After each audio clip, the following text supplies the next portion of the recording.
Good morning, ladies and gents, and welcome to this third episode of Talking Heads from the Institute of School Business Leadership. Today, we're here to talk about ASOT. ASOT stands for the Advanced Strategic Optimisation Tool, and that's hence the reason they wound it down to ASOT.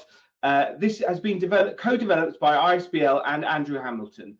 Andrew Hamilton had the concept of developing this new edition of the tool to expand on the original jointly developed ISOT, ISBL, which is the ISBL School Optimisation Tool, into a diagnostic tool that would not only create ICFP metric, but advise the user on what these metrics could indicate and the purpose and the reasons why, so that the strategic leadership can discuss whether the outliers are acceptable and in line with their strategic intent that need to be addressed. In this session today, we're going to be joined by, obviously, ISBL's Chief Exec, Stephen Morales, Andrew Hamilton, one of the co-founders of the ASOT tool, and Katie Campbell, who's actually going to be joining us as a user, somebody who's actually used this tool for their trust. ASOT, built on the ISOT, launched back in 2019 and helps school leaders interpret their metrics and start evidence-based strategic discussions that they'll use to optimize resources. So let me tell you a little bit more about our couple of fantastic guests that we've got today, Andrew Hamilton and Katie Campbell. So Andrew Hamilton is the director of Ash House Consultancy Limited. Andrew worked in secondary schools for 36 years, 27 of those as a senior leadership level or above, including 17 years as a head of 2 large secondary schools and 5.5 years as CEO of a 7-school MAT of 1 secondary and 6 primary schools that he created. He's been in an NLE for National Leader of Education for 11 years, after being an LLE for 5 years and working in the Oxford Schools Forum for a decade. So I think it's fair to say, Andrew, you've got a bit of a pedigree in the education sector, which is just about to hear. You set up the educational consultancy company in 2017, specialising in improving school leadership and management, curriculum design and development, and the implementation of quality and financial resources for use of management. You've got extensive experience in designing and leading training for ISBL, ESFA, multiple MATs, LAs, schools, SBM user groups, and other organisations. You are an SRMA assessor and trainer, as well as being an ISBL fellow. So again, lots of stature, lots of experience, which is great to have you on today. And you've created the ISOT ICFP tool for ISBL 4 years ago, and have built on that subsequently with the development of the Advanced Strategic Optimisation Tool, ASOT, which is today's focus of the Crowdcast. Yeah. I'm going to make apologies to everybody listening. There's ASOT, ISOT, ICFP, and ISBL. I'm definitely going to be tripping over my tongue, but just bear with me, all of you. And also, I'm joined by Katie Campbell, Head of Finance at the Bishop Wheeler Catholic Academy Trust. Katie is a qualified accountant and experienced working with academies for over 11 years. Initially, she started her career in accountancy practice, training with large national accountancy firm based in their head office in Leeds. This is where your experience at the academy started, assisting them with accounts preparation, audits, and pensions work for the number of academy clients. Katie then decided to leave your accountancy practice and join the Fellowship of Education and start your practice in 2014, where you joined BWCAT as their head of finance. Since then, you've joined the trust. Katie's seen the MAT grow from its initial 6 academies, 1 secondary and 5 primaries, to its current size of 13 academies, 2 secondaries and 11 primaries. In this time, you've developed a finance function, fully centralised finance team, including ICFP, as a core tool in supporting the trust and its academies make financial decisions. Katie, thank you so much for coming and joining us today as well. Really appreciate to have you here, and it's lovely to have the theorist, the co-founder, and absolutely the pragmatist all together, in this one session. So apologies for the acronym stumbling, but I think we're going to have a really good session today. Stephen, if I can come to you always at the start of these talking heads, why has the DfE and ISBL turned to such a focus on schools using ICFP? Thank you, Ryan, and it's a pleasure to be with Kate and Andrew today. So I think that the first thing to say is that integrated curriculum-led financial planning, or integrated curriculum and financial planning, whatever way you cheap to phrase it, is not new. It's something that's been around for a couple of decades, and for those that have been around for long enough, there was something called Cosmos, which was one of the kind of the original approaches to pulling together curriculum ambition and sustainable financial planning, and it has proven to really help trusts and schools focus their mind in terms of how they deploy important resources, and it does this by essentially recognizing the importance of a carefully developed timetable, and deploying resources to that timetable in a way that is sustainable and appropriate.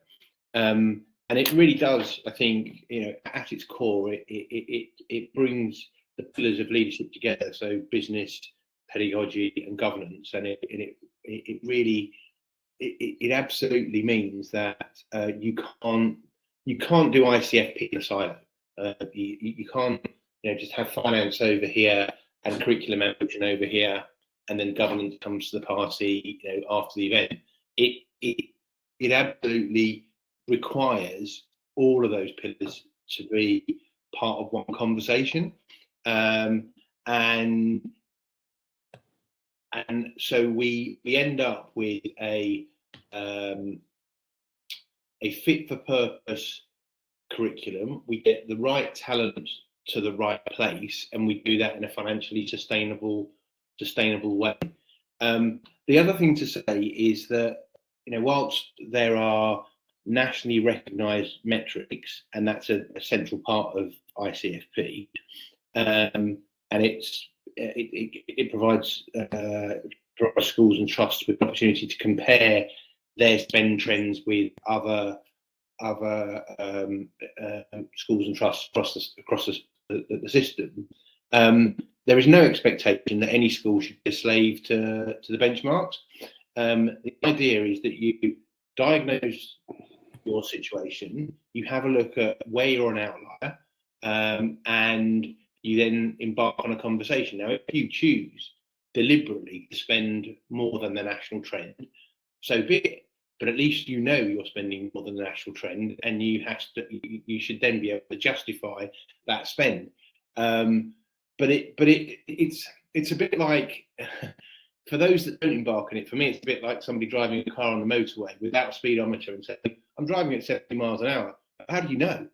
How do you know you're driving at 70 miles? How do you what's to say that you're not driving at 90 miles an hour and you're about to have a terrible crash? And I think what ICFP does is gives you that sense of where you are and any adjustments that you need to make. So I don't accept some of the arguments that have been put forward that ICFP is a stick to beat schools with. It's a cost cutting exercise. It's unnecessary, an unnecessary level of scrutiny. I think it's a really important finger on the pulse of your financial health, and additionally helps guide strategic conversations. Andrew, I'm sure, will come on to talk a lot more about the so what question. So you plug in the numbers and you get some data, and you might feel warm and fuzzy because you're in that kind of safe space. But it's bigger than that, and I'm not gonna steal Andrew's thunder, because he'll do a much better job of explaining what you do once you've got the data. But in summary, it brings the pillars of leadership together. It connects curriculum ambition with financial sustainability, and I think it is right that colleagues have a look at what's going on nationally and say, where are we in that national picture?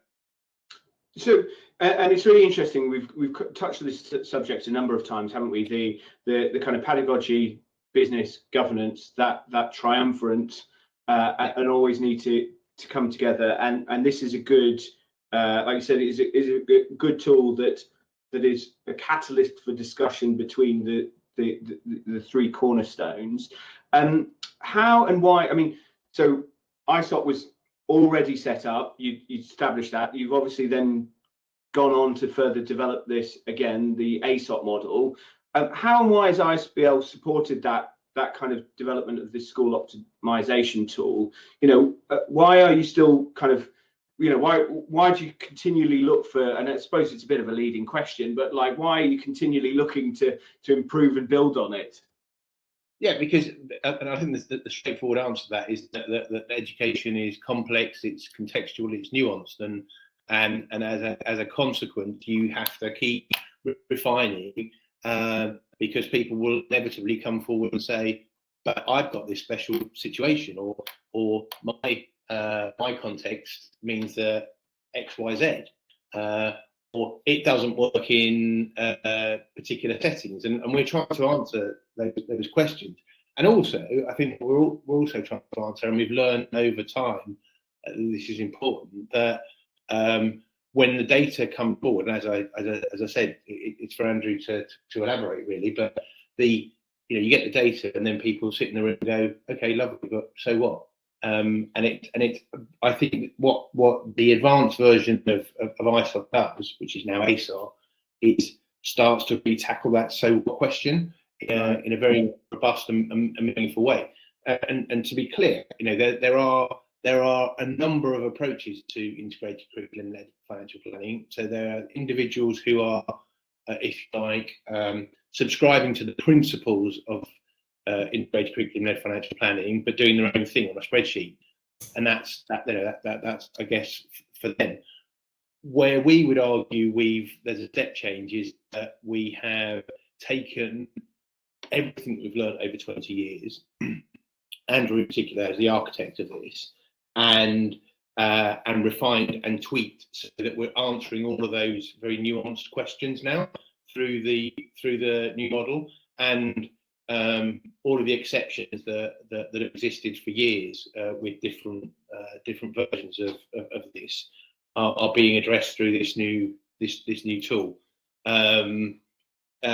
Iterative by its very nature, and I'm sure this is not the end of the journey, Andrew. I'm sure we'll continue to develop, and there'll be an exception that we haven't seen, or there'll be a scenario that we haven't thought of. But yeah, I think in summary, Ryan, ASOT is the evolution. So ISOT was an important marker in terms of what we could do with data, and ASOT takes it on to a whole new level. Perfect. Okay. So just on that point, Andrew, thanks a lot for coming on today and talking about. Pleasure.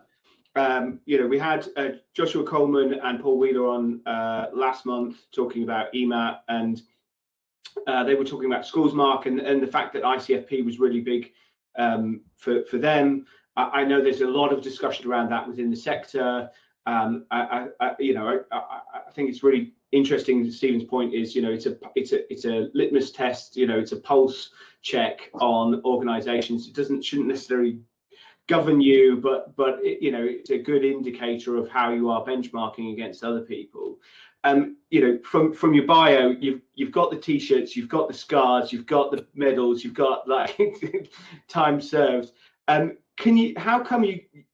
did you come up with this as well? Especially, it's really interesting as well, coming from a headship as well, producing this tool, which I find fascinating as well.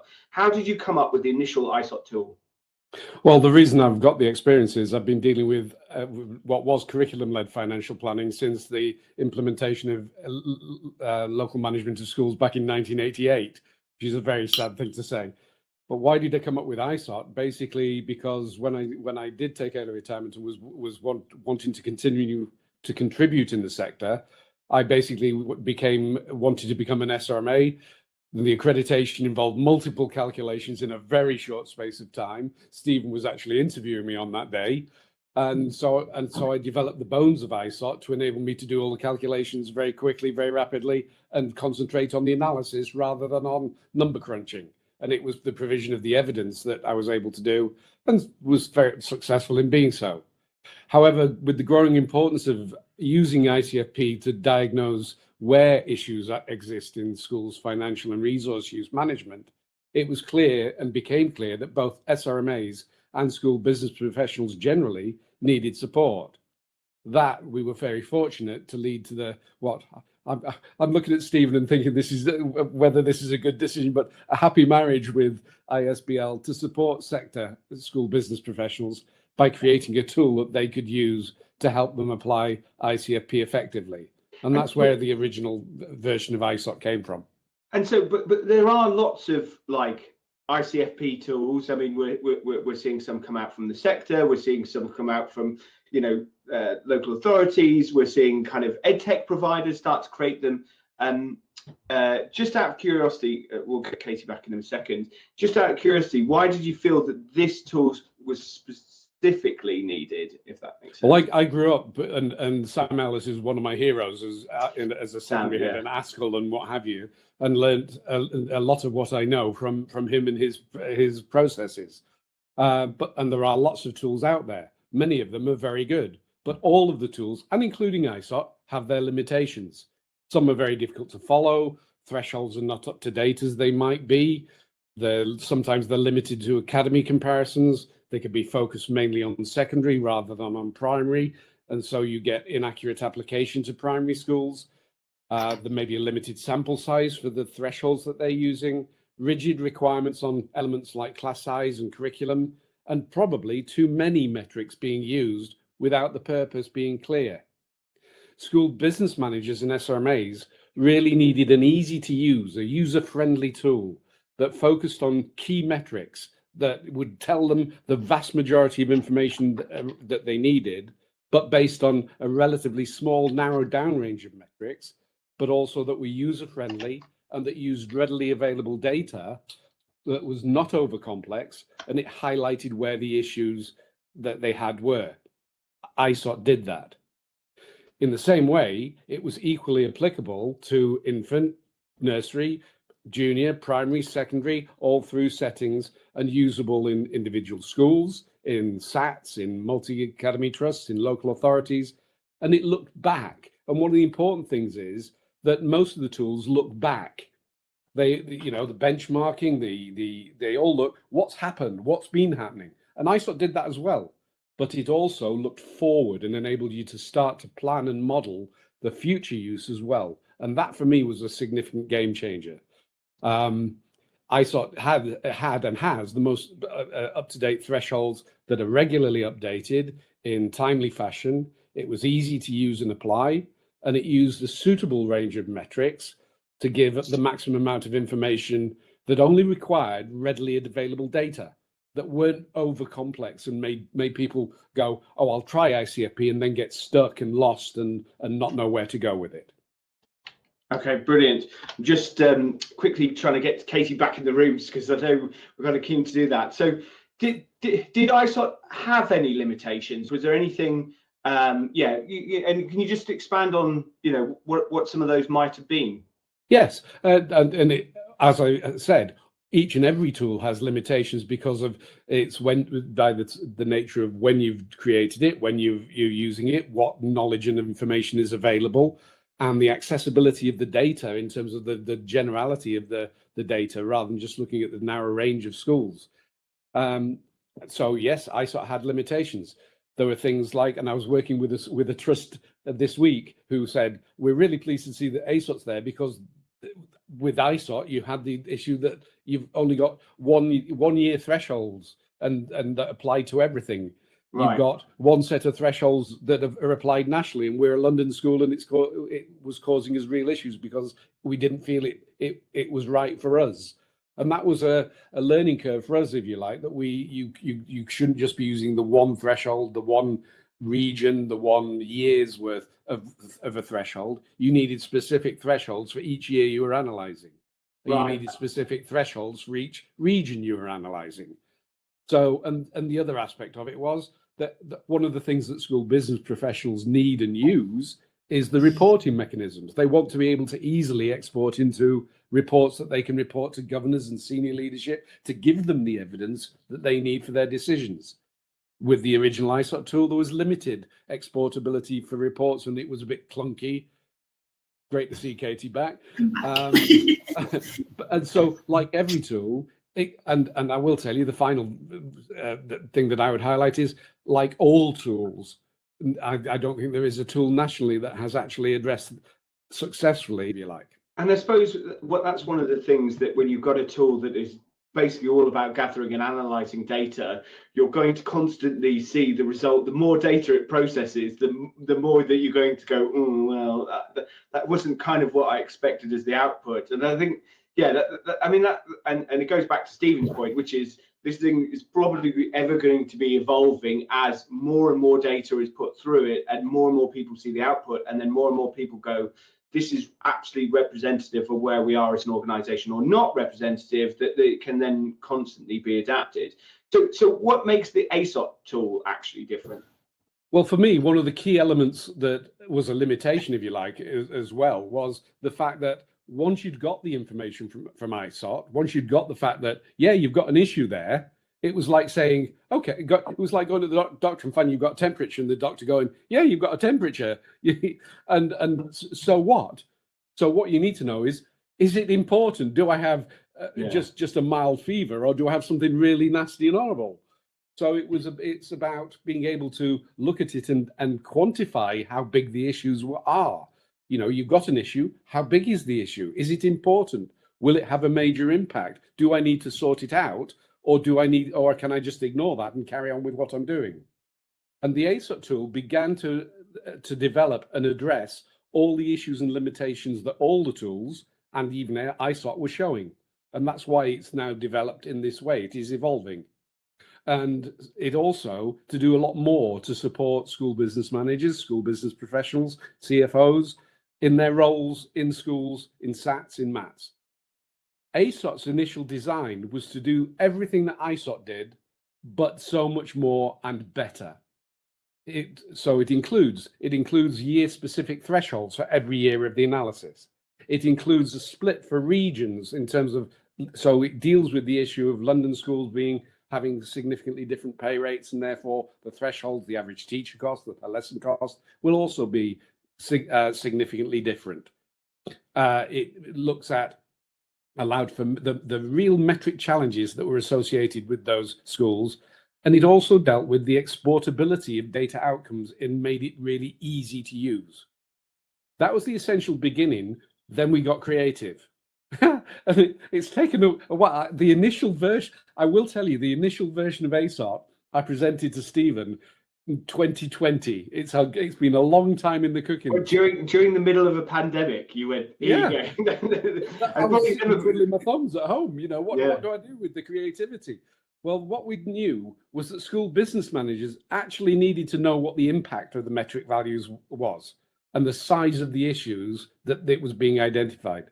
So to do that, we designed and created ASOT to be ISOT, but with superpowers.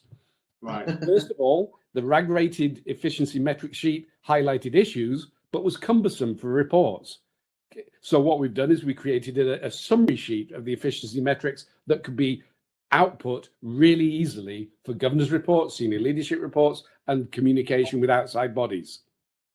The school business professionals needed to know the size and impact of the issues that might be having. So we created an inefficiency values sheet that actually allowed us to give the size. Okay, this is an issue, but this is the potential size of the issue you've got. And that really has been a game changer in terms of most of the stuff that's done. So it looks at the impact and potential resource costs of what the metric values are showing you. It really is giving you the so what. Right. And as most schools actually that are having issues and are really struggling, they're having a structural deficit being caused by the staffing they employ. And so ASOT provides a structures output page that highlights the two most typical structures that would be expected in a school of the size that the school is, so they can be compared in structure and in cost to what is actually in place. Now that really is very different. It's saying, not only is it identifying how you're using your resources, it's saying, this is how you could structure your school and be within bounds. Right, okay. So the ASOT tool provides for the and the key is It provides for the export of that key outputs into a simple workbook of 5 worksheets that will give you those 5 sheets, all your data summary, all the RAG rating, or the summary metric sheet, the inefficiency value sheet, and the structures that you should be looking at.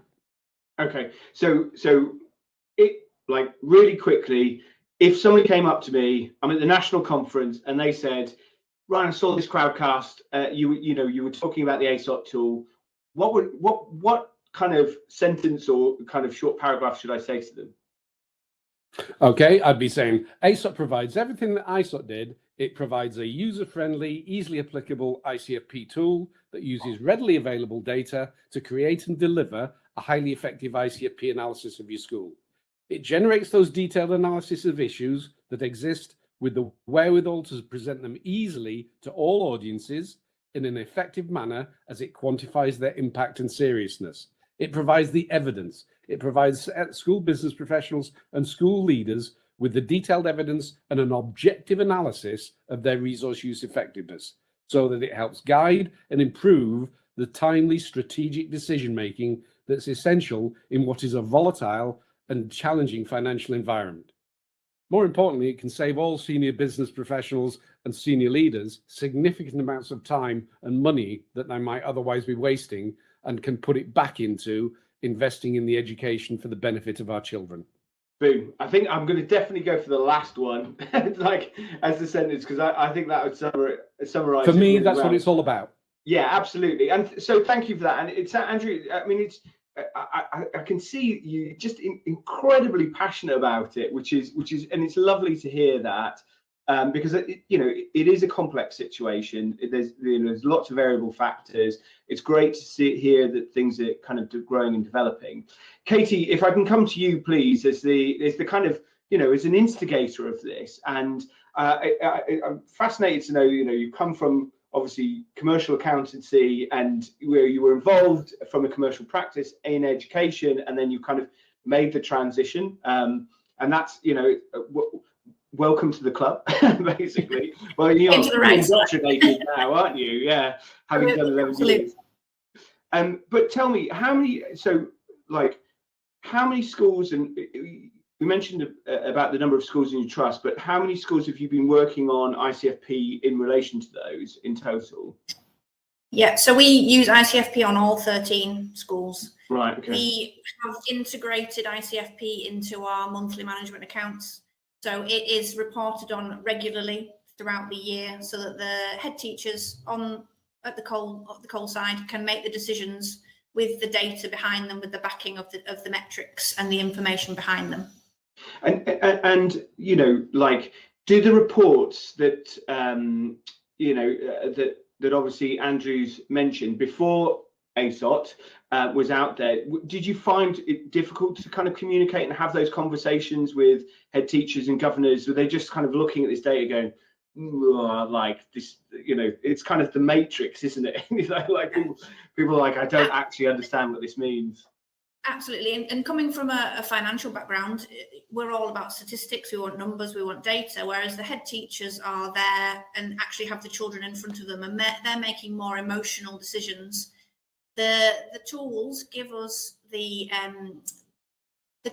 give us the information that we need to make logical, scientific-based decisions on the finances within the schools. And the new tool in particular, the ASOT, has, like Andrew's mentioned, it has all the extra bit of information. It makes it a lot easier for the head teachers to understand. The data's presented to them in a really clear way, and it's, as I say, it's become our regular monthly management accounts. It's a lot of the data is included in there, and it's just normal and everyday for our head teachers now to be talking about ICFP. Right. Okay, that's really interesting. How did you get everyone on board? Like you said, everyone here has worked either in schools, with schools. We all know that there are these lovely, energetic, turbulent, and it's interesting you use the word emotional environments, and I absolutely think that's there. To try and and a lot of, I know that a lot of school business professionals will be watching this, and they really struggle to maybe get their senior leadership team engaged. with this sort of practice, because they're like, it's not really, you're the killjoy, and which can come across like that, right? Not like, oh, you're the survival, you're making sure that we survive, but more, this is the kill. How do you get them on board? How did you bring them into kind of wanting to do this, like you said, so it's part of your ongoing management practice? So, I mean, I was thinking about this before we came on, and I was talking to my CEO and our COO, and we both said the key thing is leadership engagement. If your CEO, like ours is fully engaged, he is driving it throughout the trust. So if it's coming from the top and being driven down, head teachers see that it's something that the trust wants to do. Our CEO fully engaged, and in fact, when we first took it on in 2017, that's how long we've been using ICFP, Darren was the one doing the numbers himself for some of our secondary schools. So it's key that they're engaged. Also, we were open and honest with our head teachers. We were looking at 3-year forecasts. The forecasts were not looking pretty at all. We were falling off a cliff in year 3. We needed something to happen. We needed some change. We needed to rebalance the budgets. We found, as most schools will find, 80% of your costs is going on staffing. The rest of the school gets neglected. The buildings get neglected. IT gets neglected. ICFP gave us that tool to rebalance, to ensure that our staffing metrics were correct, allowing us to give the remainder of the budget to invest in the schools, make the schools a better environment for the children, better IT, better facilities. That was a real game changer with the head teachers, because once we started doing it with 1 or 2 schools, they could really see, oh, that school's being able to invest now in other things. We weren't just, and I say this not badly, but we weren't just wasting money, chucking money at staffing. We were making sure the staffing was correct, and we could then invest across all the other areas. And again, showing the head teachers that it's successful in 1 or 2 of our schools, that then meant that there's no excuse then. They can see that it's working, and they've come along with us really, really well. And every time we get a new head teacher into the trust, straight away training, talking to them initially straight away about ICFP, and they're all on board, and they all really enjoy using it and see it as a really powerful tool. And I suppose the analogy, from maybe your commercial accountancy days, is you meet these kind of budding entrepreneurs, that are very emotionally driven. They're passionate about going thing, and you're introducing them to management accounting, which is, and it's the same thing, isn't it? And there's a lot. I think, well, not the same thing, but I think there's a lot of crossover where they're like, oh, I want to do this, and I want to build this thing, and I want to develop this thing, and it's all exciting, and you don't want to lose that from the head, but really channel it so that they, like you said, they don't career off a cliff in 3 years, because you can't come back from the cliff age, 2 years and 11 months and just go, I'm going to stop. No, exactly. That passion is really important. We need that passion in our head teachers. We need that emotional connection with the children, otherwise the children will suffer. But money is limited, and there's only so much money coming in, and we've got to ensure that it's all going to the right places. And having that rebalance, the metrics allow us to ensure that we are investing in the right places within our schools. Okay, so just, and I'm just going to press you for a little bit. What were the kind of main challenges that you faced, as part of this? Of course. So our trust is set up with a central finance and HR team. So different schools will be different mats will be different. Our biggest challenge was capacity, making sure that we had the right people and the right time to put into dealing with these metrics. It's a lot of work to begin with, and I won't sugarcoat that. There's a lot of information that you need to pull together. However, we've persevered through that, and now, because it's part of our regular reporting process, it's just the information's there at a drop of a hat. The capacity is a big one, making sure finance, HR, your business managers have got the time and energy to do this. And then once you actually start implementing the metrics and looking at the metrics, it's prioritizing. The metrics will kick out a lot of information, and it's about looking at that and working out what you can achieve and in what timescales. there's delay. You've got 3-year pay protections. There's all sorts of different factors that can affect when you can actually see results. So it's about sitting with the head teacher, looking at the list and going, right, what can we tick off? What can we get done within the next 12 months, 2 years, 3 years, and working down the list. And also, you've got to look at some of the metrics and go, we can't deal with that with our current staffing structure. The metrics might tell you that your leadership's too expensive. We can't just go and get rid of a head teacher and replace them with a lower graded. You've got to work through that and be realistic. And some of the heads will struggle with that. They think they're being pressurized to make decisions, but that's not what this ICFP and the tools are about. It's about giving us the information that then we can make logical, sensible decisions and work within our 3-year forecast cycle, looking at next year, looking at the year after, before we make staffing decisions. Right. So it's getting the heads to understand that, and I say our heads are all on board now, but that is a big challenge. Yeah, and I suppose it's, if you kind of looked at it in that way, what you do is you're really empowering them to make decisions versus having decisions imposed on them. Yeah, Absolutely. and I think that's a really key kind of point in this. And again, you don't want. There is never enough money. I don't think, there is just never enough money. Actually, how do we make sure that heads are empowered? They're given all the information, they're empowered, and they understand the impact of that decision, the long-term viability. So how has using ISOT and now ASOT actually facilitated, the work with your schools? Has it, is it, and I know we've got Andrew and Stephen here, so I'm just going to cover them all.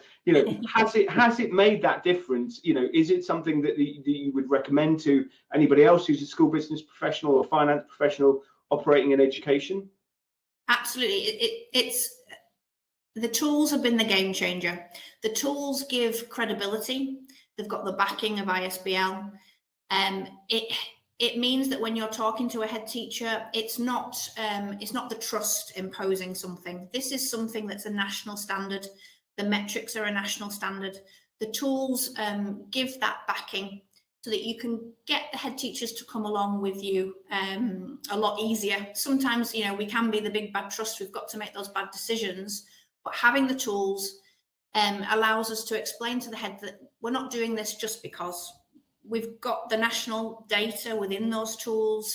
It's benchmarked against nationally. And again, as Andrew mentioned, now with the new tool, it's regional, which really helps us because in Yorkshire, where we're based, we're very poorly funded. So we don't want to be compared to other regions. So that's really, really an excellent part of the tool. It gives that power. Spreadsheet it's my bread and butter, but for a head teacher, they're not used to a spreadsheet, whereas this tool is easy for them to understand. The reports at the end that get kicked out, they're lovely, colourful reports. They can really see and focus on where there's problems. And then with the ASOT, with the advancement of the tool, those problems then it gives reasons. Like Andrew mentioned, it kind of explains what you would expect in a certain size school. We've got very small primary schools and very large primary schools. They're going to have different structures. The tools explain all that so that then when you're talking this through with the head trying to make decisions, we've got that backing. And that is the main benefit of it and the reason why we use ISOT and now ASOT. Lovely. Katie, thank you so much. Stephen, I'm just going to come to you for final words for today's session. Really interesting.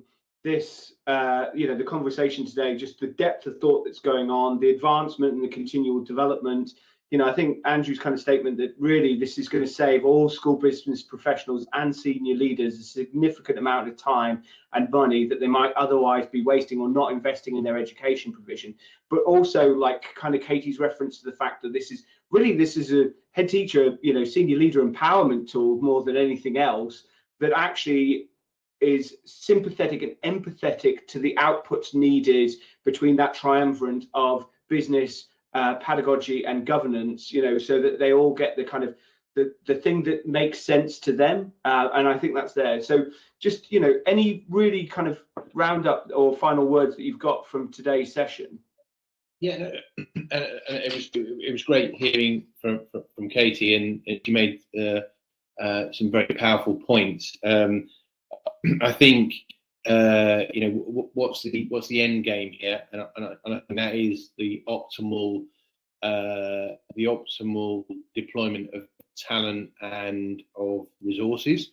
Talent in the form of teachers and resources, come in all sorts of shapes and sizes, whether it's buildings or equipment or books and pens and pencils or energy. They're all resources, but how we optimally deploy those resources matters, and it does vary. And some schools across the system are doing it incredibly well, and some not so well. Not deliberately. I don't think it's deliberate. I don't think anybody sets out to deliberately be wasteful or inefficient. But I think what ASOT helps achieve is that optimization piece. I think that's the really key thing. And just a little bit on culture. I think that's really important, and to bring the right actors to the discussion, and to embed a culture, an ethos, if you like, that is trying to do the absolute best it can with the resources that are available at any given time is the right place for it to be. And we do get a little bit stuck sometimes. So the broader debate about whether there's enough funding in the system or not, it's an important debate to have. And of course, we'd all like to see more investment in education, and we'd like to see education as one of, if not the priority, but certainly up there. But we have to work with what we've got, and we have to do the best with what we've got for the children that we serve. And we can't spend a decade moaning about there not being enough money and leave behind a decade of learners. So for all those reasons, I think this is a force for good. So huge thanks to Andrew for his intellectual capability, and for designing and being the architect of this solution. It's brilliant to listen to a frontline senior practitioner talk about implementation. So thank you, Katie. And I think for those perhaps dissenting voices, those that are sceptical about this, I don't think anyone in this room is about trying to make life difficult or cut funding for education. Actually, quite the opposite. What I think we're all committed to is whatever resources we've got available, is doing the best we can with those resources. Great. Okay. And that is where we're going to pause it for today. Andrew, thank you so much, and keep up the great work. It sounds like I'm looking forward to seeing the next evolution of this. I mean, like, you and Musk are catching up. I swear you'll nearly reach your standard soon. I think if you can fix education funding, then that's definitely up there along with Starlink. Katie, lovely to have your insight and understanding, and just the narrative about how you are doing this in your trust. And I think that's really good. Hats off to you, for really empowering your heads, but also doing it in a collaborative fashion.